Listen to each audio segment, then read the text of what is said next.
Good morning! Andito na naman tayo. Magluluto na naman tayo ng tinolang chicken. Magtula po tayo ngayon. Lagyan natin ito ng sayuti. At ito na, i-prepare na ako ang akong mga lamas, ingredients. So, nag-i-slice na ako dito ng atsal, sibuyas bombay, loyas, Tagalog loya, and kamatis. Hindi ko lang lagyan ng bawang kasi hindi ko prepared yung bawang sa tinulang manok. Yung ano lang, yung luya lang, luya. At lagyan ko din ito siya ng natira naming gulay sa ref. Oh, ayan. Ihalo ko to lahat sa tinulang manok. Wait lang, ato pang i-prepare lahat ng mga ingredients. At ano ko muna tong mga lamas natin, ilagay ko sa plato para po ma-slice po natin yung ano natin, yung sayuti. So, di ba? Para po pang-mix to sa tinula natin na manok.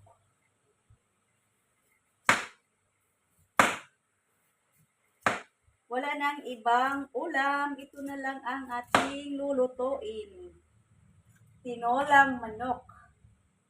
So, antayin natin yan. Maya-maya.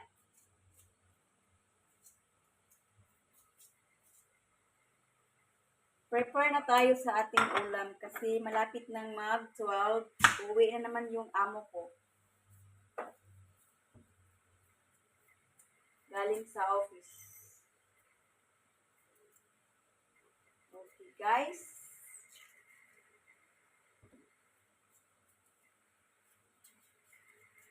Kailangan yung panoorin yung video ko para po magka-views po tayo. Charot.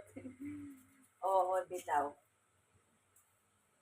Kailangan mag-support din tayo, paminsan-minsan.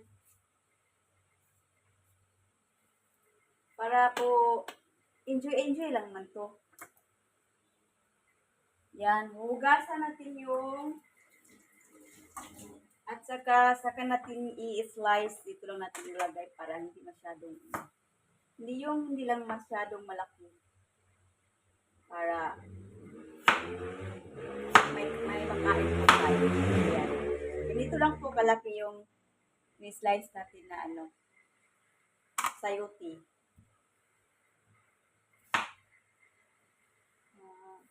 Hindi to chicken bisaya ha. Wala tayong chicken bisaya dito. Mas masarap talaga yung chicken bisaya. At dalawa lang kami dito sa bahay. Kailangan lang natin itong hatiin ng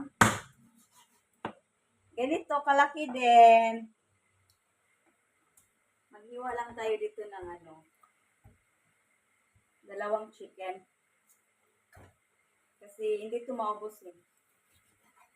Yun na naman. Ganito lang kaliit yung chicken na i-slice natin. At hindi natin damihan kasi nakakaumay din pag palaging chicken everyday. Nakakaumay. O, di ba? O, ito lang chicken natin ngayon, no? At itong iba, itabi na natin. Kasi, balik yan sa ref. So, na po tayo, mag-prepare na po tayo sa ating Ito, salang na natin to. Kasi, isahin pa natin yung, yung mga ingredients, okay, ha? Ito lang. Papailawin natin yung natin. Yung gasol. Okay. Umiilaw na po yan, nag-aapoy na. Painitin lang po natin yung kawali. Sandali lang. Igisa natin yung mga ingredients natin. Unahin natin yung loya.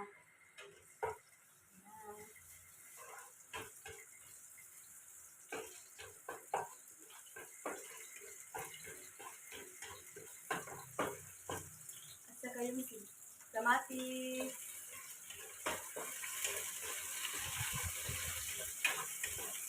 Yan.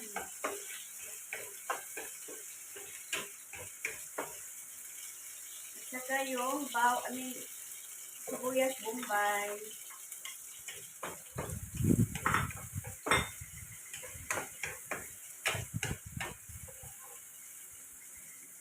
Ay, hindi natin napaanda yung sensor.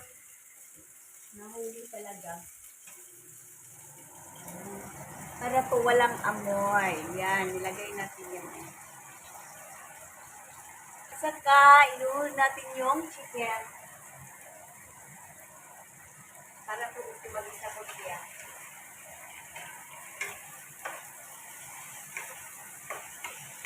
Wala po tayong patis eh. Masarap talaga pag may patis. Pero okay lang naman kasi may tomato naman po tayo nilagay. Yung kamatis, lagyan natin kamatis para nito may maasim-asim po.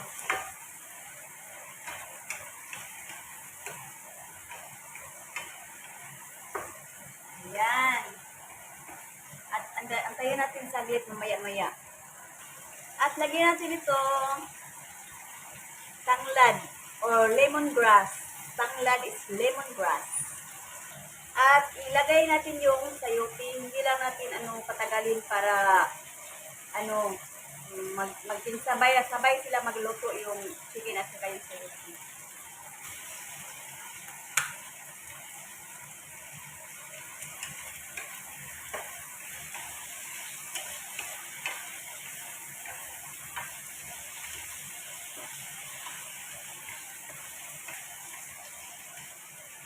At lagyan natin ng tubig.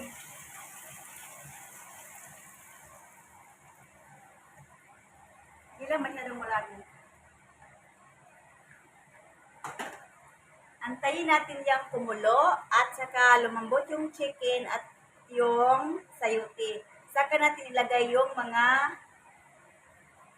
malunggay natin, ha? Wait lang po. Antayin natin maya-maya.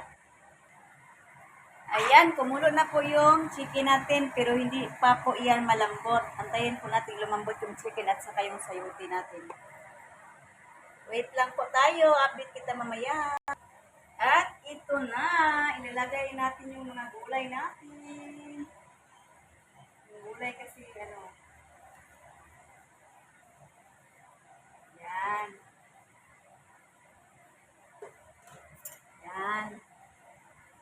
At luto na po yung tinula natin, guys. Hindi po masyadong maraming sabaw. Sayang naman yung mga vegetables pag hindi natin gulayin. Ang mahal-mahal pa naman yung mga gulay.